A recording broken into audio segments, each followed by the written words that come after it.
All right, this is the Cashflow Cafe podcast with Dr. Kyle Marrero. Thank you so much for coming on the show. Super excited to have the El Presidente of Georgia Southern University on the show today. Doc, in 1 minute or less, tell us about yourself. Oh, goodness. Some people don't know I was born in San Juan, Puerto Rico. Grew up in New Mexico. Father's Puerto Rican, Francisco Alejandro Marrero, and I'm Kyle Marrero. My mother is Carol Ann Fay, Irish. And so good mix there. Grew up in New Mexico, did most of my school in the Midwest, then all my professional time really in the South. At LSU for 11 years, then University of West Georgia for 8 years. Then I was a refugee from Florida to Georgia and joined the university system of Georgia as president of the University of West Georgia in 2013. I've been in the state now ever since and love it. Nice. So I knew a little bit about your background. LSU, was that pretty crazy? I mean, that was probably pretty wild being there. Those game days were something else. Now what Saban was there for part of the years I was there. Yeah, so that was fun. It was a big turnaround because obviously it wasn't the glory years and when I first got there, but then got better and better during that time. So it was fun. My coolest though university affiliated time was my doctorate's from the University of Michigan. I was there during the Fab Five. Oh, nice! What a time to be there. That was awesome. That was super a lot of fun. Cool. Yeah. For any sports fan, it was awesome. That's awesome. Yeah. Did Nick Saban win a national championship when you were at LSU? He did. He did. Of course, he wins national championships everywhere, right? Then he left us. So what brought you? What it was the aha moment? When did you get the call? When did Georgia Southern come into play?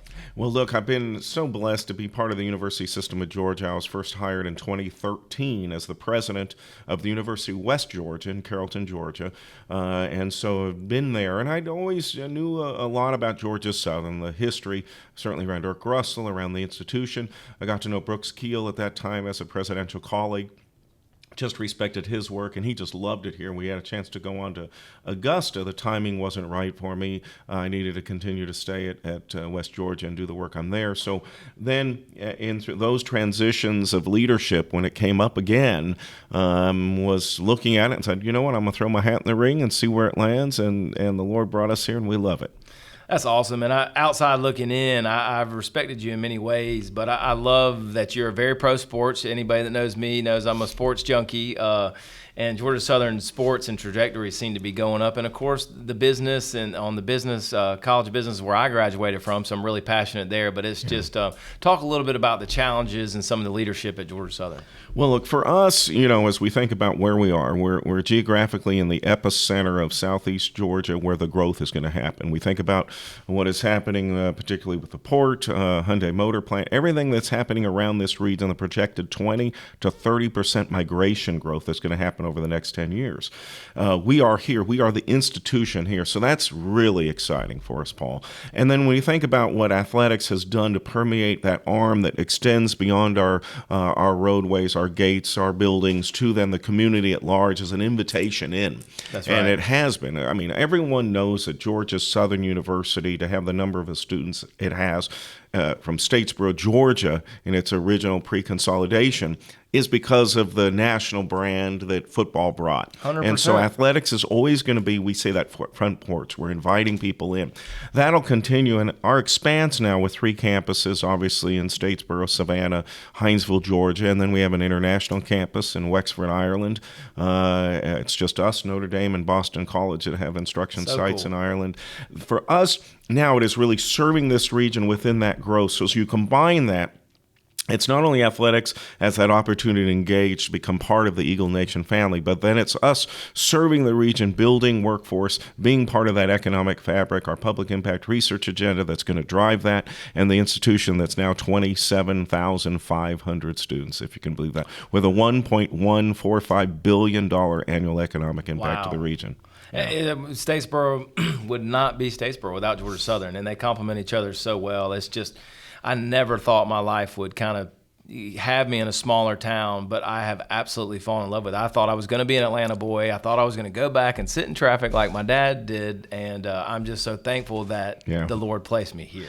It's been amazing. Look, it was a no-brainer for us when I was able and fortunate to be able to get the job in 2019 of where we'd live. Of course, in Statesboro, Georgia. Even though we had campuses in Savannah, Hinesville, this is where we were going to live and become part of this community. We have an incredible church home at First Baptist Church. Just love our pastor, love the community there, and our daughter Lily, who's in ninth grade, freshman in high school. Wow. Hard to believe, I know. I'm at that stage where I really just don't know anything other than embarrass her. So I'm assuming my role fully. Yeah, my daughter says, "Dad, you're cringy." You're cringy. Yeah, just cringy. Don't say anything. Yes, don't look I'm anyway. like, okay, sorry. She will call me out. I don't know if yours does, but my daughter will call me out. She does. So we love the community. They've reached as much as we open ourselves up. We were talking about this at lunch. I mean, we're an open book. We love the community, and here's the thing: when you're thinking about a university that has 27,500 students, over 20,000 right here in Statesboro, 3,000 employees. I mean, my Sunday school class has colleagues of mine in it. Any place I go to Walmart, I go to Publix, I'm engaging with either students, faculty, or staff every day in every essence of that. So for us, I love that because that's part of the community. I kind of feel the same way because you're always, you're engaging. You're you're the face of the university, and I like it. It's a small town, but one of the things I love about Statesboro is that we show up. If there's somebody in need, the community absolutely shows up, and I don't think you get that in a bigger community. Small communities really look out for each other, and there's just a personal touch on it. Well, and I'll use Hurricane Helene as an example, and we could have opened Wednesday of that week, but we made the decision consciously because we knew our assets and our dining halls and our ability to give back out to the community, getting our athletes out there to volunteer, our other student organizations, our faculty and staff, and become part of it. We served 28,500 meals at our dining halls to community, our faculty, staff, their families, our students, etc. during that week. 10,000 pounds of ice. We housed 500 Georgia Power linemen at the Armstrong campus in Savannah. I mean, this was part of when truly the incredible assets that are Georgia Southern University were able to give back to a community within need at a crucial time. And I couldn't be more proud of that, but it was so logical and part of who we are and what we're trying to do every day. And in those partnerships, we always like to say it's mutually beneficial. That's yes, right. we're always, how do we propel Georgia Southern? But then there's times when the push and pull of that, you're in a position to help without expectations of anything back. And that's the beauty of those relationships and being part of our community here in Southeast Georgia. Yeah, it's neat to watch a community show up, whether it's a person in need or whether it's a whole community. Our community was hit really hard by the storm, as was Augusta, North Carolina, and their track was really wide. But it's neat to watch the common citizen go, not necessarily the government or whoever. It's the common citizen that's going to pick up and help. And you never want a time of tragedy or a time of, you don't want that, but it does, okay, this brings is why people the world's together, a good place. unifies us. Yes. It gets us to purpose. Especially on a divisive day like today, which is election day, we need some unity, not the divisiveness of what's going on. Well, I'll just add, and it's interesting how you brought that around because we have a very unique vision statement at Georgia Southern University. Most institutions have a mission statement or a vision statement that's we aspire to be acknowledged as the best, Right. Ours is very purposeful in the culture and who and what we serve. It's people, purpose, action. Growing ourselves to grow others.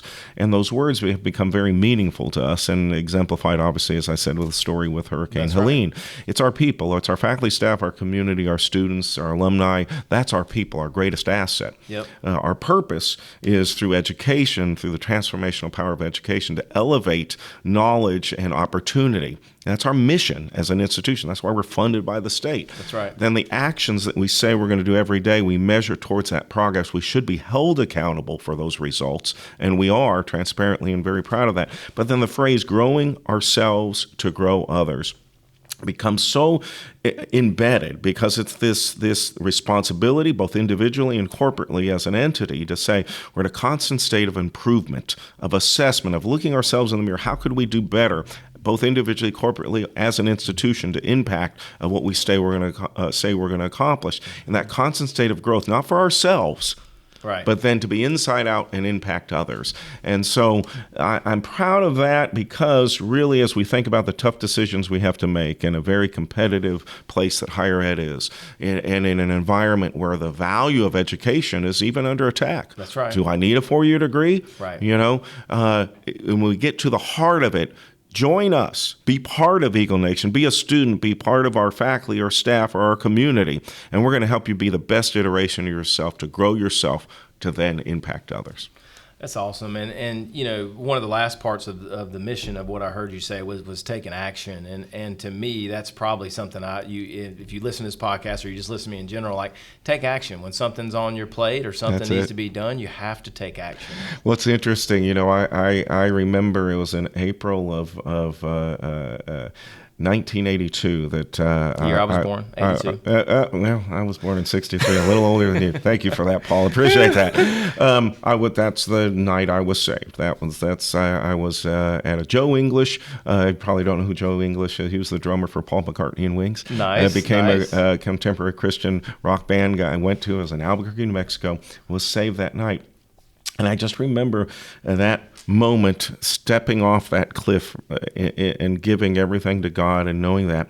And then having my first experiences as a young Christian. And I was always driven, career-wise. I always felt like I wanted to do well in the world and fight that with my own sense of what does that mean? What does God want me to do? But that purpose and that action, I'd also come around incredible Christian brothers and sisters who would say, I'm going to wait for God to tell me what to do. And that's great.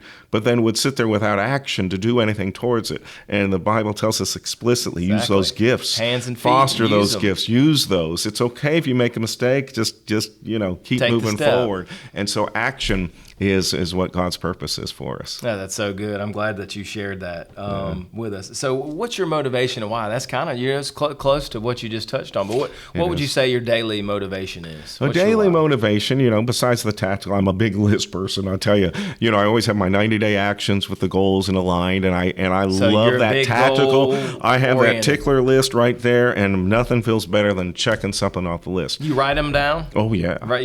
Physically, I'm a legal pad guy. I'm the old legal pad guy. I'll put them in my notes. And I'm probably more guilty of not writing them down. I think in the past I used to write them down. I should do that more. But they say physically writing them down. Writing it for me, I numbers, and usually I like to believe I can remember almost anything said to me. But if I write it down, it's in there. And so that's, for me, that's my way of really acknowledging it.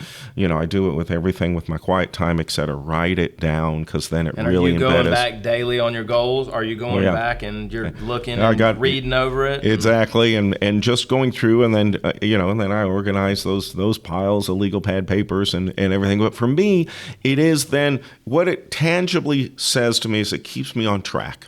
Because if there's anything about my job, Paul, that can pull you off track, is you never know what's going to happen in any one given day. You have, 27,500 students that they're, haven't quite, fully developed all the synapses aren't completely there, making some decisions that maybe not the greatest. And I got 3,000 faculty and staff that are all incredibly intelligent, talented people who have varying opinions and ideas of how I should run the university.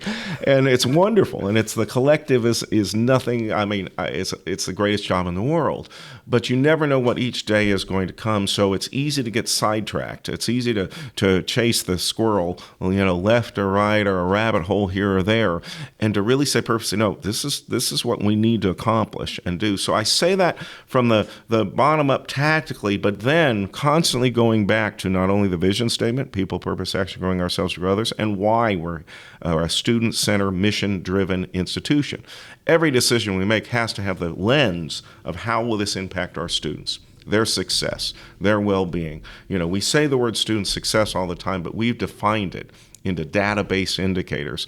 So if I'm moving the needle on those, then I know the day-to-day actions are connected and linked. We don't have an agenda meeting with my cabinet leadership that doesn't have the strategic plan pillar in front of that agenda reminding us why we're even talking about this subject. And that's the importance of alignment. That's right. And so hopefully if you hear anything about Georgia Southern in the last 5.5 years, whether it's with athletics or what we're doing, it's the word alignment. because it's easy to get sidetracked I in could a only very imagine. competitive market. And it doesn't mean we aren't nimble, we aren't readjusting, et cetera, where we need to. But that alignment keeps us on track to truly accomplish what we've set out to do and to be.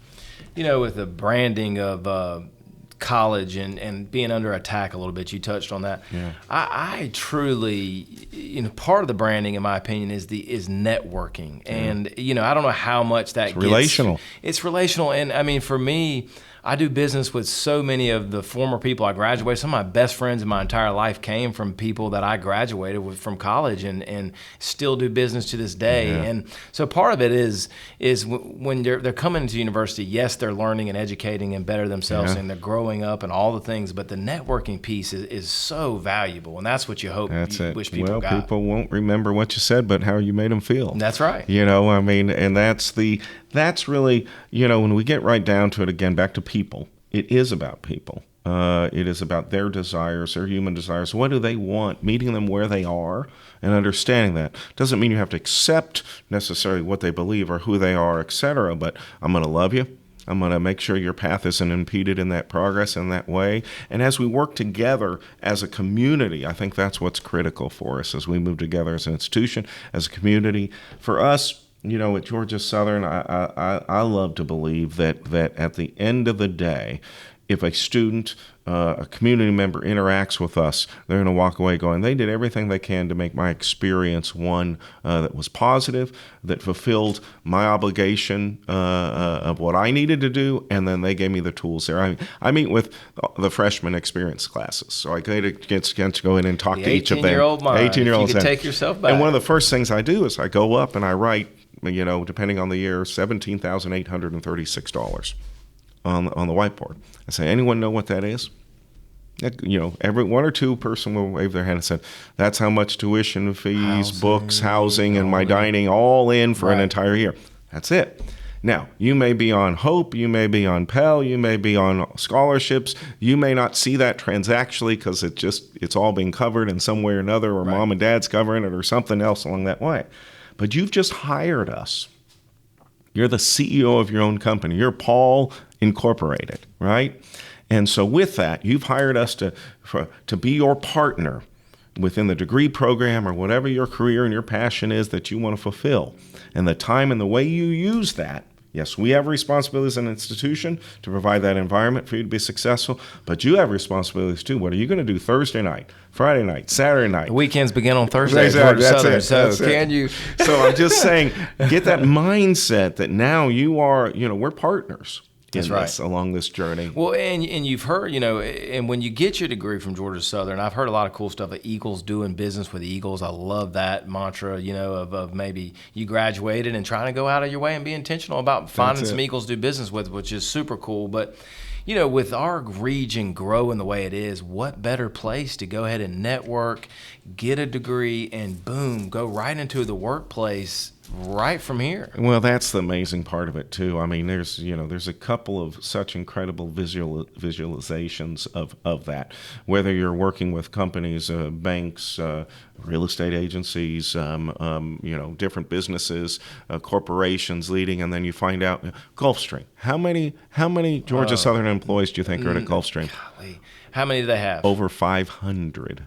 And how many employees? 5,000 or something? So maybe 10, 15% of the workforce. Crazy. And so, and really this cool. is really where you get that reputation, Georgia Power, same way we're a big, feeder for Georgia Power Could engineers. One day be Hyundai. Yeah, Hyundai already have hired 58 of our graduates. And so this is where that reputation, that connection, not only of the institution preparing our graduates to be ready in the workforce, ready day one, as we say, roll your sleeves up, get it done, use your content-rich knowledge and apply it, work in teams, critical thinking, problem solving. That's what our graduates do. But then also that community that want to live here and be part of this community. So the investment for the state to say we're going to invest in Georgia Southern and Southeast Georgia is the greatest investment they can make, because it's not only the education they're going to get at Georgia Southern, it's the fact that so many of them stay right here and part of this region. And it's because of the community. It's because of sense of belonging. It's because they know being part of Eagle Nation is a special place.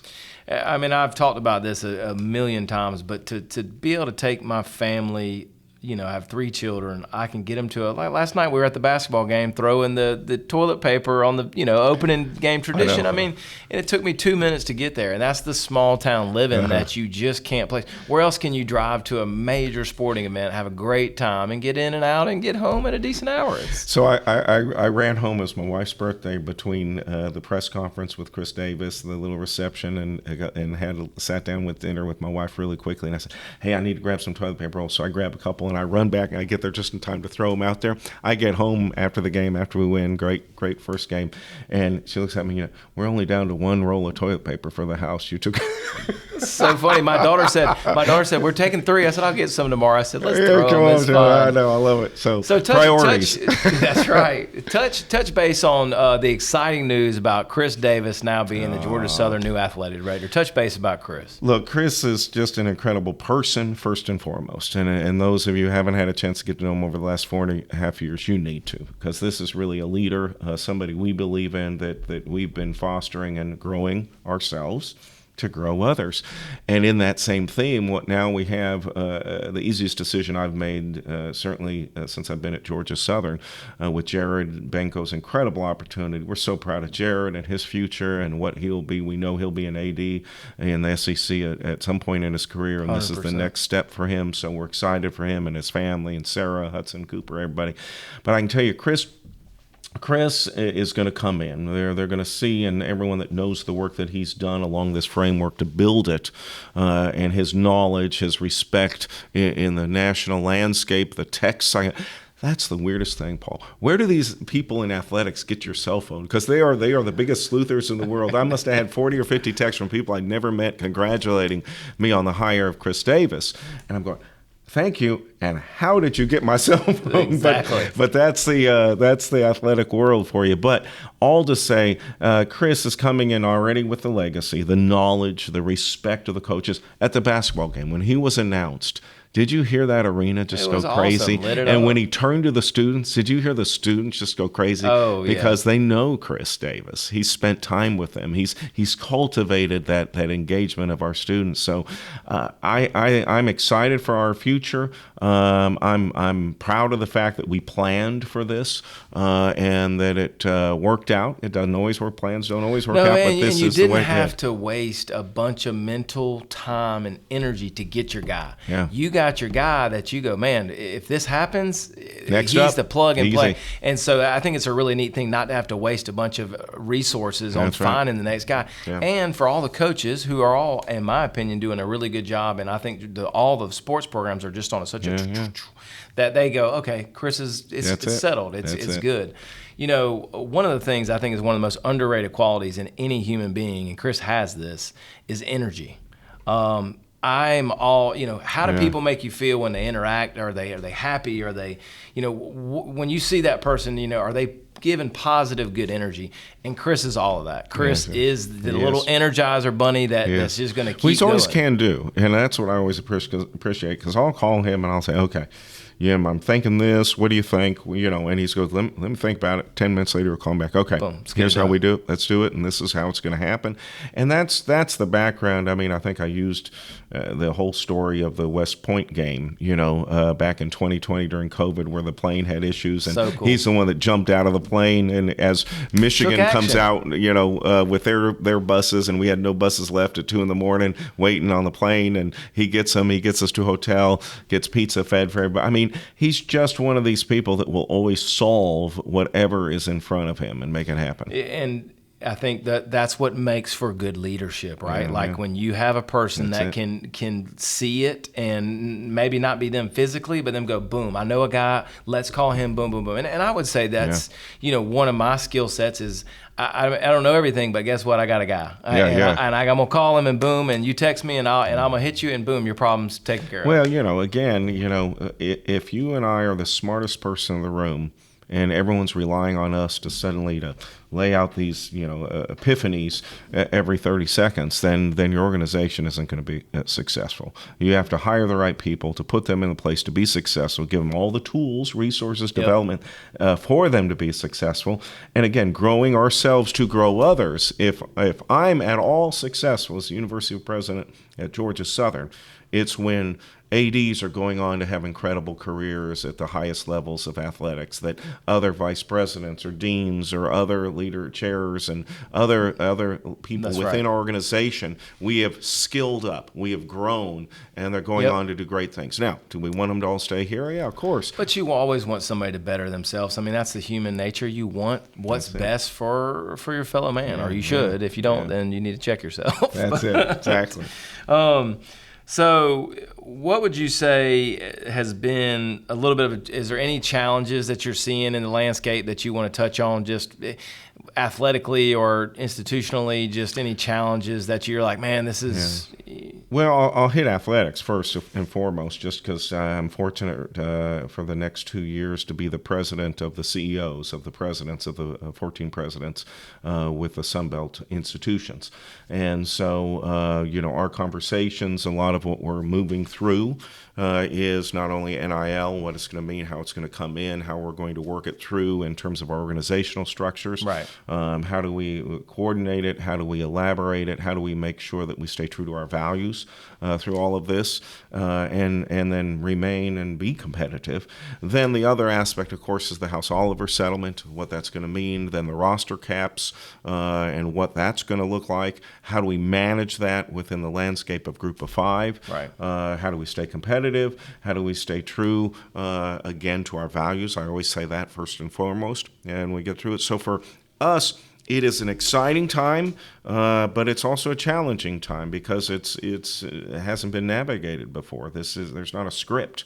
No one knows exactly where it's going to land, and Got to be nimble. Exactly. And where we are in our place within that structure, and the power struggles happening within NCAA, let alone some of the major judgments that just have not even happened yet. What does it mean for Title IX? Can you actually really expend funds to athletes outside of Title IX compliance?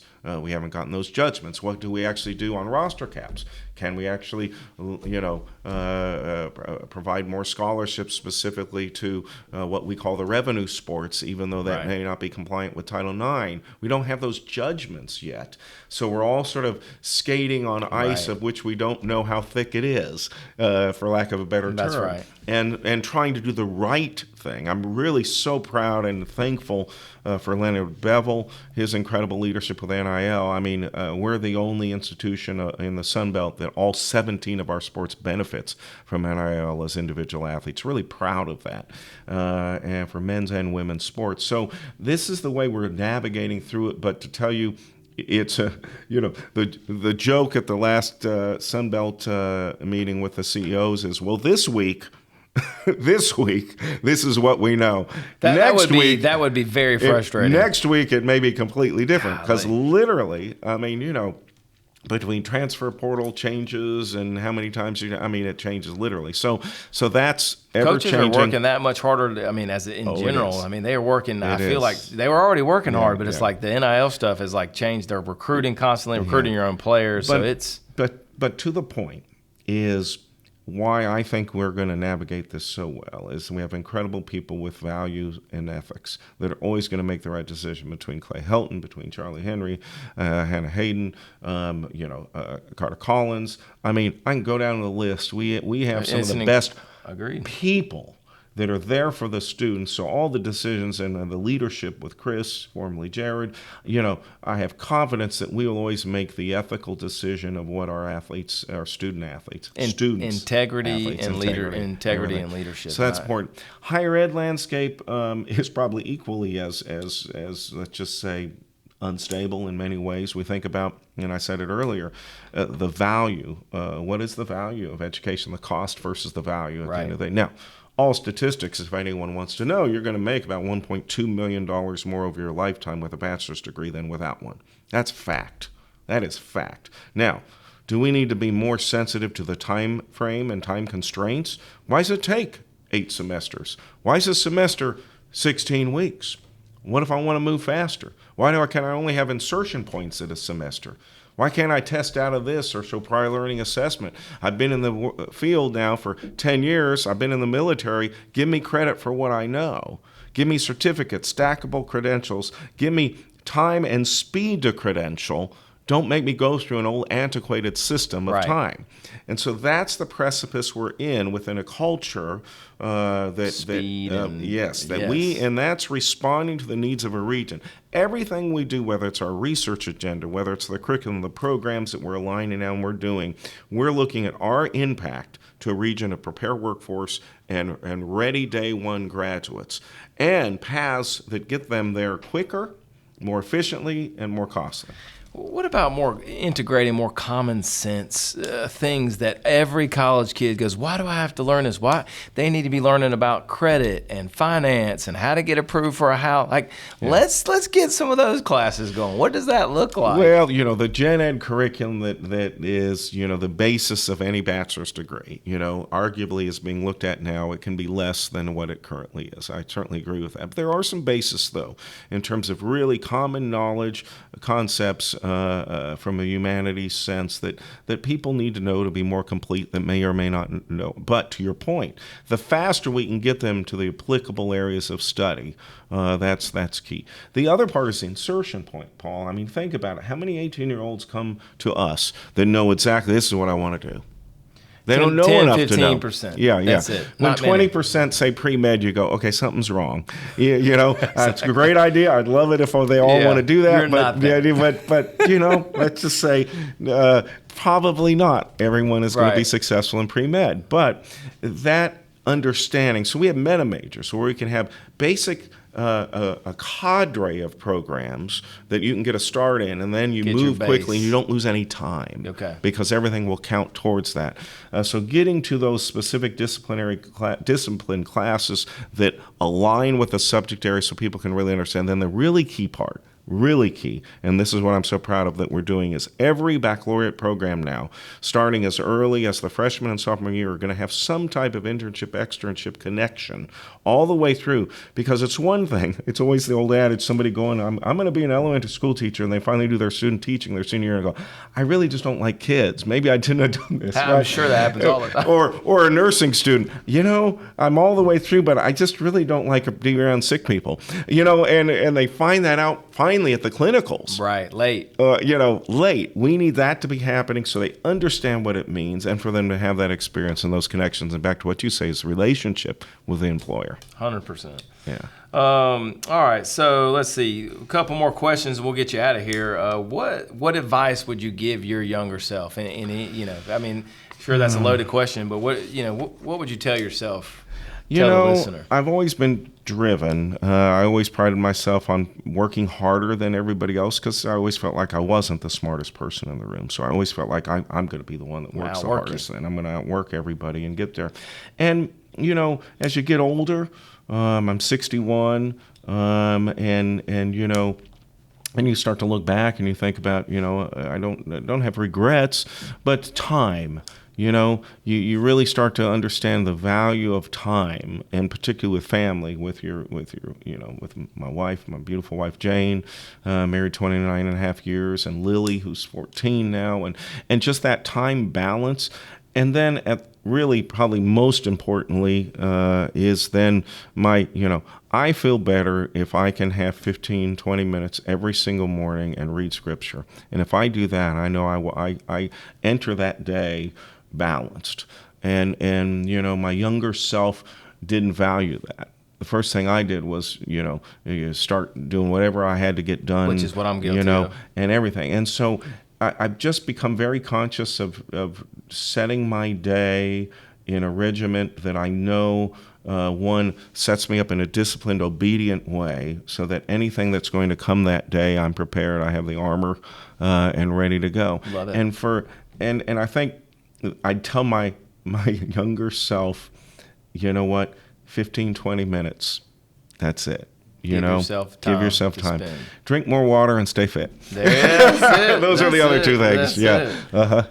So, one of the things I was going to ask is, What do you think in terms of cash and saving, and what does it mean to you to save and have money? What does that mean? It's a funny thing is you ask that because, there's realizations in your life. I don't know, you're young enough to still feel like you're on this upward trajectory that you think about savings, you're conscious of it, you're conscious of that, but there's always at least with me, always a mindset that my next in my career, I'm going to make more, I'm going to go, the next job's going to get me this, etc. And you're moving in a going up the hill, right?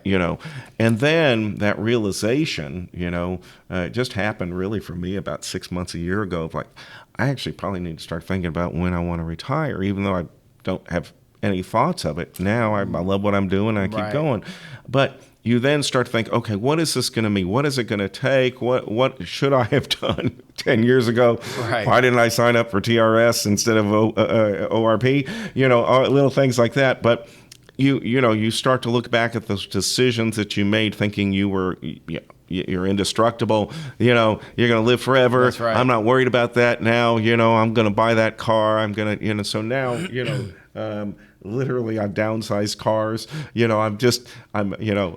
I'm really more conscious of money being the opportunity to be closer to my family, to have those experiences with my family, and to have the meaningful time that provides you, both in vacation or just at home.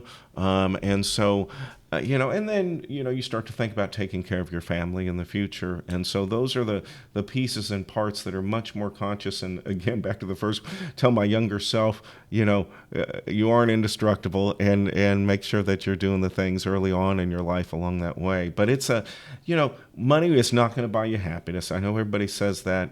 It is certainly nice, and I've been blessed in abundance in terms of what I've been happen to be paid for the great job that I am blessed to have, and love it every day.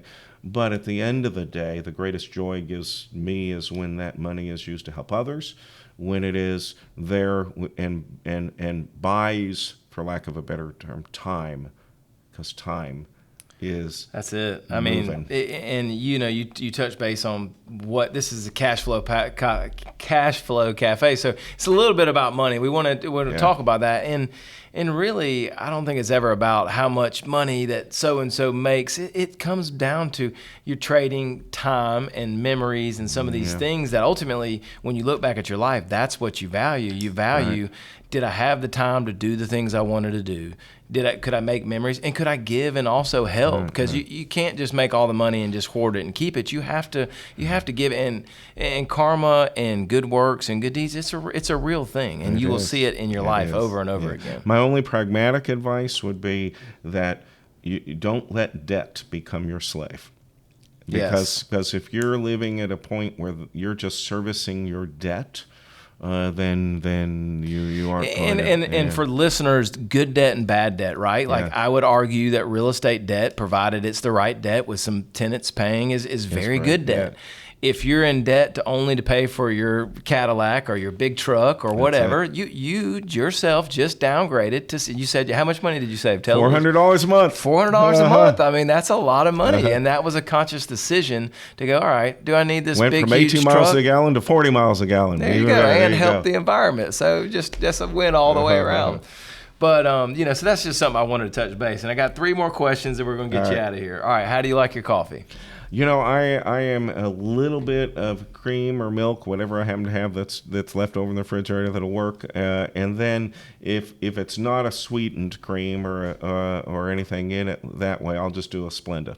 Okay, so just pretty light. Pretty light. Can you survive on the black? Can you? Oh yeah, I can survive on the black, but I only drink about 2 cups. That's about me too. Yeah, I don't really drink much more than that the rest of the day, and so I do like it a little bit. But I'll drink black coffee if that's what's in front of me. I watched my father drink black coffee, and I just ooh. I mean, it took me till I think 38 or 37 to get on the train. My wife said, "Just have a cup with me." And so anyhow, I am all black and just get rolling and 0 calories and just roll. You're smart. That's good. If you had 100,000 extra laying around, what would you do with it? Well, how would you, tell somebody to invest or something you've done that's good? Tithe 10%, and of course help Georgia Southern in some way, like everybody should. NIL, baby. Hail Southern. And then, that's a great question. There's Lily's going to be going to college. So I'd probably add it to her college fund. Perfect. And just really, I need to get that one up. So, because goodness gracious, she's thinking about, she wants a major musical theater, and she's like Carnegie Mellon, Elon, or Penn State, which are the Cincinnati Conservatory. So let's just say I'll be working a long time. And you and your wife both have a very cool music background, we do, correct? We do. Yeah, we all have all our degrees are in music, and so it's been really wonderful to just see her love it herself. In fact, if anything, we sort of avoided her in that direction, and she's found it her own way, and so she's immensely talented. So yeah, I think just set up to make sure she's in good shape. We're doing some stuff around the house, which is great, but we also have family that we want to always help and make sure that they're in good shape. And so, we're blessed and abundant. The one thing I will tell you that I love is we do a beach vacation every summer, and then the entire family, Jane's family, comes and everything, and we're down there, and so we'll get a big house right on the beach, and that's just one of my blessings that I always want to make sure that I'm making happen, and so I always try to make sure that happens each summer. That's memories and time spent with your family that you're never going to get back. Yeah, so 9 more memories. That's it. Yeah. So the last question is, what would you say that steals the time away from your day that you wish you could get back? Your number one time waster. I get about 250 emails a day. Oh my gosh. And, I get a lot too, but Mary helps me. Thank you, Mary. There you go, yeah. And so, it's part of it. That's some of the tedious part. I probably have 25 to 30 hours of meetings a week, but they're directed. They're meaningful. Most of the time fruitful. Yeah, sometimes you're probably like, oh my God. Yeah, and just I think, I'm constantly searching for ensuring that every part of my day is meaningful and getting to the outcomes and my little tickler list there, and get that done and move forward. But to say that, I'll just flip it a bit, and you didn't ask this question, but what I'm really working on is, because of my hurried schedule, the busyness of it, and the feeling like I have to get to next, that I really, when I walk in a room, whether it's at a reception like we had last night or someplace else, the younger me would walk in and be talking to somebody but looking around. Who else do I need to talk to, and who else do I need to say? And I've really focused hard on going, no, be in the moment. Enjoy this relationship that you're right there with that person and value it. And if it doesn't mean you got to the 5 other people that you might have should have sprinkled, we say, in that room, I'd rather have that experience. So I'm really consciously trying to do that and have more quality interactions than just more as a multiplier. I'm so glad you said that. I'm probably, those that know me, I'm probably as guilty as any of doing that. But there is so much value in just saying, look, stay in the moment. And we're all carried, and we know, when you know a lot of people too, you feel like, oh, well, let me make sure I talk to this person. But being in the moment is something that I definitely could work on for sure. So, I mean, that's a very good point for sure. So I annoy myself when I'm not in the moment. I like it. I tied it back to the question. I like it. Perfect. Well, Dr. Marrero, it was a pleasure to have you on the show. It was just fun catching up and just getting to know you more, and hopefully the Eagle Nation got a lot of information that they may not have known. Well, I appreciate you so much for your time. Go Eagles. Hail Southern.